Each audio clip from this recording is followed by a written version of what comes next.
Hello students, good morning. So dear students, in this video we are going to study chapter 6 न्याय, जो कि हमारा हिंदी का chapter है. In the previous video we have learned the explanation of this chapter and then some exercise also we did in the last video. And in this video we are going to study some another exercises. So let's start. प्रश्न 5. निम्नलिखित वाक्यों में से क्रियावाचक शब्द ढूंढकर उदाहरण अनुसार वाक्य फिर से लिखिए. सो हमें यहाँ पे कुछ वाक्य दिए गए हैं और उदाहरण के तौर पे एक वाक्य यहाँ भी दिया गया है. राधा ने संजीव को पत्र लिखा. सो यहाँ पे लिखा एक क्रियावाचक शब्द है और उसका हमें एक वाक्य भी बनाना है. जैसे राधा ने किसको पत्र लिखा, सो ऐसे ही उदाहरण के तौर पे हमें दूसरे जो 6 वाक्य है उसको लिखना है. सो पहला वाक्य है अध्यापक ने बच्चों को कहानी सुनाई. तो यहाँ पे जो सुनाई है वो क्रियावाचक शब्द है और अगर हम इसके वाक्य में परिवर्तित करते हैं तो बच्चों को कहानी किसने सुनाई ऐसा होगा. दूसरा है रात को कुत्ते भौंक रहे थे. यहाँ पे भौंक रहे थे क्रियावाचक शब्द है, उसका वाक्य ऐसे बन सकता है कुत्ते कब भौंक रहे थे. तीसरा यहाँ पे है वह पटाखे देख रहा है. सो यहाँ पे क्रियावाचक शब्द है देख रहा है और उसका वाक्य बनेगा वह क्या देख रहा है.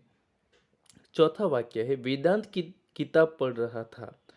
इस वाक्य में क्रियावाचक शब्द है पढ़ रहा था और अगर हम उसको वाक्य में परिवर्तित करें तो कौन किताब पढ़ रहा था. पांचवा वाक्य पता नहीं तन्मय मेरे पास से चला गया. इसमें क्रियावाचक शब्द है चला गया और उसका वाक्य बनता है तन्मय मेरे पास से कब चला गया. 6 नंबर का वाक्य है आकाश में पतंग उड़ रही थी. यहाँ पे उड़ रही थी एक क्रिया दर्शाता है, इसलिए इसको क्रियावाचक शब्द बोलेंगे और उसका वाक्य होगा पतंग कहाँ उड़ रही थी.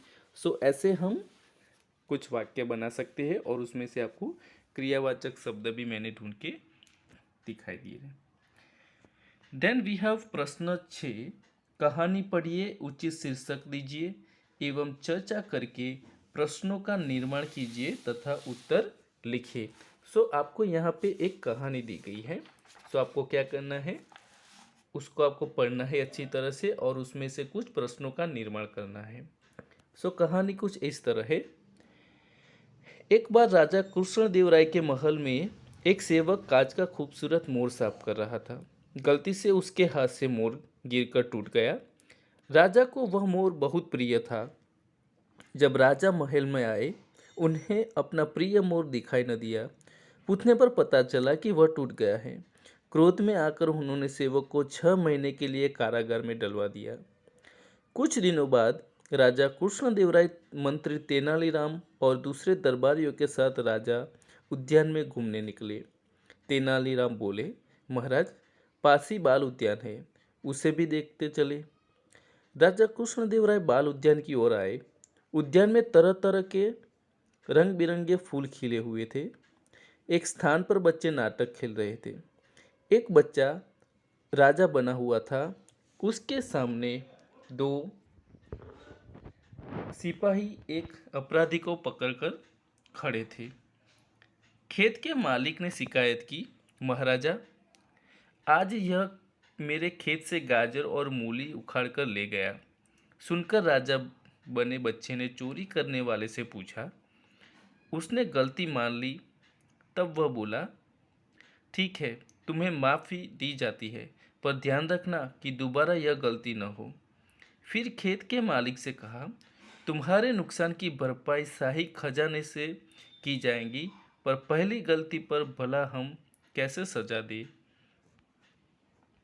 नाटक देखने के बाद मंत्री ने कहा महाराज यह बच्चा तो बड़ा शरारती है, इसे सजा मिलनी चाहिए. तेनालीराम बोले हाँ महाराज मेरे विचार से सजा यही हो कि इसे राज दरबार में बुलाकर यह नाटक फिर से दोहराने को कहा जाए.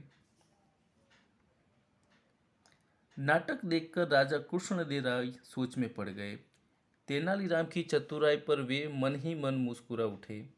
यह देखकर मंत्री असमंजस में पड़ गए.